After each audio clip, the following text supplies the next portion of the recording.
Ladies and gentlemen, welcome to Working Out Through the New Testament, episode 36. Hey guys, this is the devotional where we are reading through the New Testament, and then we follow each scripture reading with a little workout of the day, and we spend that time while we're working out to think about the scripture we read, and think about ways we can take it and apply it in our daily lives. And so, that being said, scripture reading for this episode is Mark chapter 3. Mark chapter 3. So in Mark chapter 3, we're getting further into Jesus' ministry.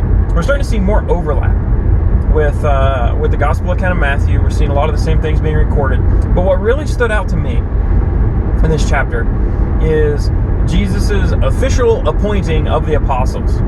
And so that brings me to the word of the day today. Word of the day is that concept that I was thinking about while I was doing my workout.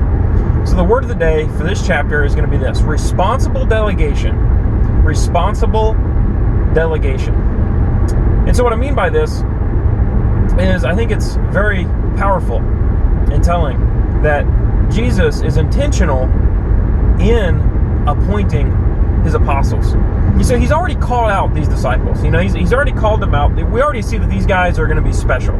There's already something important about them. But by and large, they're still followers in the crowd, like most everyone else. And so we see this crowd that Jesus is having gathered around him. It's continually increasing. It's getting larger and larger. It's pressing upon him. Jesus, he's fully man. He has physical limitations. You know, he has physical limitations and what his body can do, where he can be, when he can be. But he has mental, emotional limitations too. He's going to get tired. He's going to get exhausted. He's going to need help. So we see as these crowds continually grow and press upon him, we see that Jesus is intentionally, he goes up on a mountain and he calls these disciples. As the ESV words it, the ones whom he desired. He desired these disciples. Jesus saw something special in each of them. Some value, some worth, some characteristic, some attribute. And he's like, this is going to be good for the kingdom. This is going to be good for the kingdom. And he officially designates them as apostles. He gives them the power to work miracles. He gives them the objective of going out and helping him with his ministry. So I see that this is responsible delegation. And I think this is an important lesson for us to learn. Not all of us are going to be in positions where we need to delegate. Not all of us are going to be a boss or a leader with a team under us.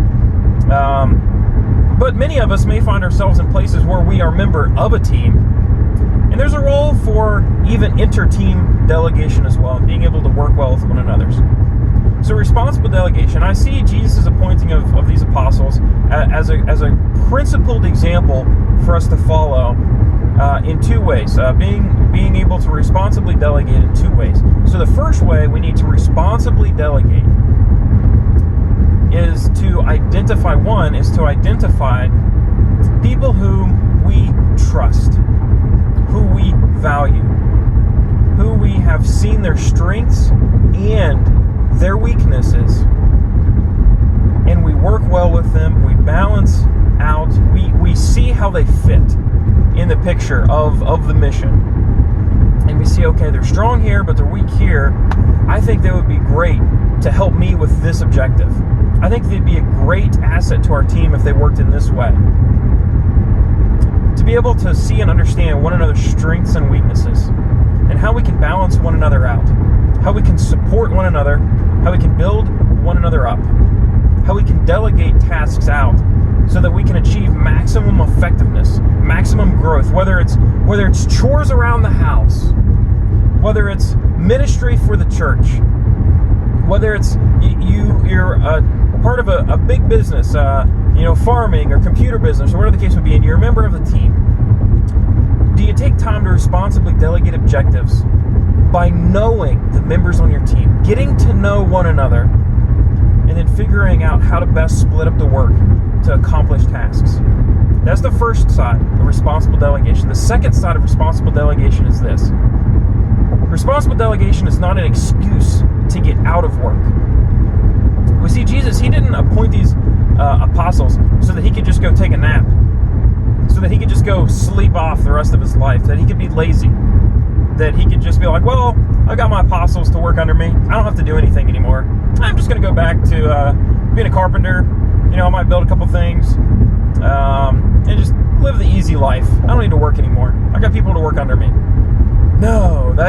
further from the truth. That is not Christian style delegation. We see the principle of Jesus here, this responsible delegation, is that you delegate because you understand maximum effectiveness, maximum growth can come when you share the workload. You share the workload. Delegation isn't about appointing people to work under you. Delegation is about lifting people up to work with you. It's about working with people, not having people work for you. And so this is sometimes a hard concept for, the really hard workers, the type A personalities, the internally driven, the just really dedicated and convicted people who just love to work. This is the side of responsible delegation that's difficult for them. Because, those of us that are like that, we just think, well, I want to get it done. I want to do it right the first time. And the best way for that to happen is if I just do everything by myself. Well, when you have this attitude, one, you're limiting how much work can actually be done. Because the more people you have helping, the more you're always going to be able to do. Always. Always. 2 hands always make a lighter load than one. And then second, you're hurting those around you because you're not showing that you trust them. You're hurting those around you because you're saying, you know what? I don't believe in you.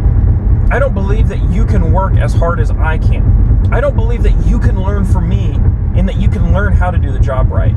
I don't think you're going to be good enough at this. That's very hurtful when we don't take the time to trust one another to work so that everyone can have their own self-worth through their work, through working as a member of a team, by being an equal contributor. So responsible delegation is being able to humble ourselves and assign out tasks and objectives so that all of us can work together for a common goal. That's responsible delegation. So our challenge in this is to simply live by this principle, to be able to responsibly delegate. So the challenge is, one, to identify those around us, to be intentional in identifying their strengths and weaknesses, and to be intentional in identifying how we can work well with others. And then 2, the challenge for us is to humble ourselves, to trust others so that we can lift them up, so that we can work beside each other. We're not going to be working with this hierarchy. We're going to be working beside each other. Equal laborers, equal contributors. Members of a team. So that's our challenge. All right, guys, so that's the word of the day. Workout of the day. It's rest week. So what that means, every day is going to be exactly the same. Okay? So every day, pick any light activity to do. Go for a 10, 15, 20-minute walk. Go shoot some hoops. Go golfing. Go do whatever fun activity. Go play with your kids for a little extra time as part of your workout. Do something to get the body moving. And then, here's the key. Be intentional. Spend 30 minutes stretching. Free stretch. Look up some yoga videos on YouTube, or download a yoga app. Or if you already know a good stretching program that you've used in the past, be intentional about stretching for 30 minutes. You know your body. You know where your aches and pains are. You know where you're tight and where you're stiff. You know what hurts. If you have a foam roller or a lacrosse ball or a tennis ball, if you don't, I highly recommend getting these things. Invest in these things. They're going to do wonders for your body. Roll out your muscles. Help get that flexibility back, and spend 30 minutes every single day stretching. This is recovery week, so I believe in active recovery. Active recovery is where you enable your body to heal by keeping it loose, keeping the blood flowing, keeping it active. You don't do anything strenuous to tear down the body, but you do things to keep the blood flowing. You keep that oxygenated blood flow getting to all your muscles, and then you stretch them all out and stay healthy. So that's going to be our workout all week long. Pick a light activity, warm the body up, keep it loose, and then stretch for 30 minutes. All right, guys, that's it for today. This is Working Out Through the New Testament, episode 36. As always, keep the faith, keep the fit. God bless.